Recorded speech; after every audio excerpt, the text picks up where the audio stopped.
NCERT question 1.8। देखिए question 1.8 में हमसे क्या बोला गया है। दो चार्जेज है हमारे पास, दो चार्जेज में एक चार्ज है पॉजिटिव 3 माइक्रोकूलम, दूसरा चार्ज है -3 माइक्रोकूलम। दोनों के बीच में डिस्टेंस कितना दे रखा है 20 सेंटीमीटर। क्वेश्चन की स्टेटमेंट का मीनिंग है। नाउ अब एक चार्ज है QA, दूसरा चार्ज है हमारा QB। Now this value is 3 microcoulomb, this another value is -3 microcoulomb. Opposite charges हो गए और इक्वल मैग्नीट्यूड है, इसका मतलब दोनों के पेयर को आप क्या बोलोगे, dipole. Pair of equal and opposite charges separated by some distance. दोनों के बीच में डिस्टेंस कितना दे रखा है 20 सेंटीमीटर। ठीक है जी, नंबर 1 ये डाइपोल का केस हो गया। अब वो बोलता है इलेक्ट्रिक फील्ड निकालिए एट मिड पॉइंट O। यहाँ पर हमने एक पॉइंट कंसिडर कर लिया जिसको हमने O नाम दे दिया, और दोनों का O जो है वो मिड पॉइंट है दोनों चार्जेस के लिए, यानी कि this point is A, this point is B, तो AB का जो मिड पॉइंट हो गया वो हो गया O। अब जाहिर है अब O पॉइंट से लेकर के A पॉइंट की डिस्टेंस को हमने R कंसिडर किया, तो R की वैल्यू कितनी हो जाएगी 10 सेंटीमीटर। ठीक है ना, 10 सेंटीमीटर को अगर मैं मीटर में कन्वर्ट करूंगा तो 10⁻⁻² मीटर R की वैल्यू हो गई। अब हमसे बोला जाता है कि इस O पॉइंट पर ना इलेक्ट्रिक फील्ड की वैल्यू बताओ। सबसे पहले तो बात याद रखो, इलेक्ट्रिक फील्ड का मतलब ये होता है एक दायरा, एक पर्टिकुलर चार्ज के अराउंड एक रीजन। अब उस रीजन में किसी भी पर्टिकुलर पॉइंट पे अगर हम इलेक्ट्रिक फील्ड की वैल्यू निकालते हैं तो that value is known as electric field intensity. तो क्वेश्चन में अगर हमको इलेक्ट्रिक फील्ड कैलकुलेट करने को बोला है, इसका मतलब ये है कि we have to calculate electric field intensity at particular point O। Electric field बोलो या इलेक्ट्रिक फील्ड इंटेंसिटी बोलो, न्यूमेरिकल पॉइंट ऑफ व्यू से दोनों एक ही चीज़ मान ली जाती हैं, बट एक्चुअल में दोनों में थोड़ा सा डिफरेंस है। अब इलेक्ट्रिक फील्ड का फॉर्मूला क्या होता है 1/4πε0 Q/r²। अब यहाँ पे एक और बात समझने की है, यहाँ पर आप अच्छे तरीके से देख सकते हैं कि A पॉइंट जो है वो पॉजिटिव चार्ज है, A पॉइंट पे पॉजिटिव चार्ज रखा है, तो उसकी इलेक्ट्रिक फील्ड अवे जाएगी, EA मैंने उसको नाम दे दिया। अब ये जो नेगेटिव चार्ज है इसकी इलेक्ट्रिक फील्ड टुवर्ड्स आएगी, तो टुवर्ड्स आने का मतलब ये हो गया EB का डायरेक्शन भी वैसा ही तो हुआ जो EA का डायरेक्शन है। तो जब दोनों का डायरेक्शन सेम है तो फाइनल नेट इलेक्ट्रिक फील्ड निकालने के लिए हमको क्या करना पड़ेगा, EA + EB, हमें ये करना पड़ेगा। इतनी बात समझ में आई। अगर मल्टीपल चॉइस क्वेश्चन में आ जाएगा ना तो एक ऑप्शन ज़रूर वो 0 देने वाले हैं। तो कई बार ना जल्दी जल्दी में हो सकता है आप भी ये गलती कर जाओ कि भाई एक पॉजिटिव चार्ज है एक नेगेटिव चार्ज है, इसका मतलब नेट आंसर 0, ऐसा नहीं है। यहाँ पर ये बात ध्यान रखनी है, डायरेक्शन का रोल है बहुत ज़्यादा। इलेक्ट्रिक फील्ड के न्यूमेरिकल में या कूलम फोर्स के न्यूमेरिकल में जो नेगेटिव चार्ज होता है ना, उसका यूज़ करके डायरेक्शन फाइंड आउट करी जाती है। न्यूमेरिकल कैलकुलेशन में मैं माइनस साइन का बहुत ज़्यादा यूज़ नहीं करूंगा, लेकिन माइनस साइन का यूज़ करके मैंने डायरेक्शन निकाल लिया। अब डायरेक्शन से मुझे पता चल गया कि EA और EB दोनों का डायरेक्शन सेम है, तो मुझे प्लस करना है, तो फाइनल आंसर ये हमारा होने वाला है। अब यहाँ पे एक और बात है, EA का वैल्यू जो है ना वो भी EB के बराबर ही होने वाला है। क्यों? क्योंकि आप देखिए चार्जेस की वैल्यू क्या है, पहला चार्ज है उसकी वैल्यू 3 माइक्रो, दूसरा चार्ज है उसकी वैल्यू 3 माइक्रो। माइनस साइन नहीं लेना, माइनस साइन का यूज़ करके हम डायरेक्शन ऑलरेडी निकाल चुके हैं, तो मैग्नीट्यूड को कंसिडर करो, दोनों का मैग्नीट्यूड सेम है ना। जब मैग्नीट्यूड सेम है और दूसरी बात डिस्टेंस भी सेम है, देखो यहाँ से भी 10 सेंटीमीटर A पॉइंट से और B पॉइंट से भी डिस्टेंस 10 सेंटीमीटर, तो जब डिस्टेंस भी सेम है चार्ज भी सेम है तो इलेक्ट्रिक फील्ड की वैल्यू भी सेम आने वाली है।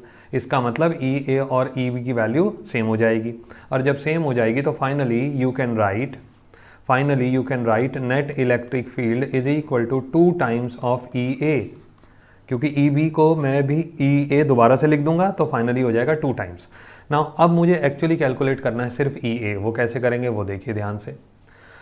फाइनली 2 इलेक्ट्रिक फील्ड का फॉर्मूला 1/4πε0 Q/r², ठीक है ना। नाउ 2 × 1/4πε0 की वैल्यू 9 × 10⁻⁹। चार्ज की वैल्यू कितनी दे रखी है 3 माइक्रो का मतलब 10⁻⁻6 डिवाइडेड बाय डिस्टेंस कितना था 10 × 10⁻⁻2 इसका होल स्क्वायर। ठीक है जी, अब सिंपल कैलकुलेशन है, अब बहुत ज़्यादा परेशानी हमें नहीं होने वाली है। क्या होगा कैलकुलेशन हमारा, अब यहाँ पे देखिए 10⁻9 और 10⁻6 कितना हो गया 10⁻3 नाउ 2 × 9 18 × 3 हो गया हमारा 54 डिवाइडेड बाय 10 × 10⁻2 कितना हुआ 10⁻1, इसका हमने होल स्क्वायर कर दिया। अब ये बन गया 54 × 10⁻3 × 10⁻, नीचे क्या हो जाएगा -2 पर जाके हो जाएगा +2, यानी कि 54 × 10⁵ न्यूटन पर कूलम।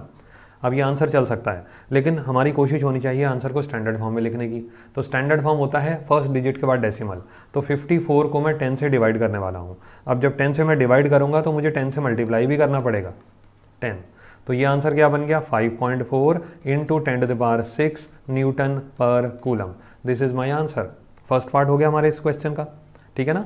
सेकेंड पार्ट में हमसे क्या बोला गया था, अब उसको भी ज़रा समझिए आप। सेकेंड पार्ट यानी कि बी पार्ट हम कंसिडर कर रहे हैं इस क्वेश्चन का। बी पार्ट में हमको बोला गया था कि अगर 1 माइक्रो कूलम का चार्ज है वो उस मिड पॉइंट ओ पे रखा हुआ है। इसको क्वेश्चन को आप यहाँ पे देखो, ओके 1.5 इंटू 10⁻⁹ कूलम का चार्ज है, सॉरी 1.5 इंटू 10⁻⁹ कूलम का चार्ज है, इस ओ पॉइंट पे रखा, तो नेट इलेक्ट्रिक फोर्स क्या होगा। अब यहाँ पे आप देखिए 1.5 नैनो कूलम समझ लो इसको, ठीक है। अब यहाँ पे ज़रा इसको समझना प्लीज़। देखिए अब हमको चाहिए फोर्स का फॉर्मूला क्या होता है ना। यहाँ पे ज़्यादातर बच्चे यही एक ही चीज़ याद करते हैं, Q1 Q2 over R square. आप भी हो सकता है यही याद कर रहे हो, लेकिन जब इलेक्ट्रिक फील्ड गिवन होता है ना तो फोर्स का फॉर्मूला बन जाता है इसको लिख लेते हैं Q इंटू ई, ये हो जाता है। अब इलेक्ट्रिक फील्ड हमने निकाल लिया, कितना आया था 5.4 इंटू 10⁶। इलेक्ट्रिक फील्ड की वैल्यू तो ये आ गई। चार्ज की वैल्यू हमको कितने गिवन है 1.5 इंटू 10⁻⁹ कूलम, ये चार्ज हमको गिवन है। इलेक्ट्रिक फील्ड हमको हमने कैलकुलेट करा 5.4 इंटू 10⁻⁶, तो फाइनली अब 10⁻⁹ और 10⁻⁶ ये बन के क्या बन जाएगा 10⁻⁻3। 15 इंटू 1.5 इंटू 5.4, अब इसको कर लेते हैं मल्टीप्लाई। 15 इंटू 4 कितना होता है 66। 15 इंटू 5 75 और 6 हो गया 81, और 2 डिजिट के बाद डेसिमल तो 8.1। फाइनली हमारा आंसर आया net force on this charge would be 8.1 into 10⁻⁻3 Newton. Force का यूनिट होता है न्यूटन। क्वेश्चन का बेसिक कंसेप्ट आपको समझ आया होगा। पहले हमने निकाला इलेक्ट्रिक फील्ड, उसके बाद हमने निकाला फोर्स, और सिंपल फॉर्मेट है, ये कोई बहुत मुश्किल नहीं है। जो फॉर्मूलाज हम आपको क्वेश्चन में बताते हैं ना उसको मार्क कर लिया करें, उसको नोट कर लें, ये आपको एग्जाम टाइम में बहुत हेल्प करने वाले हैं। नेक्स्ट क्लास में मिलते हैं।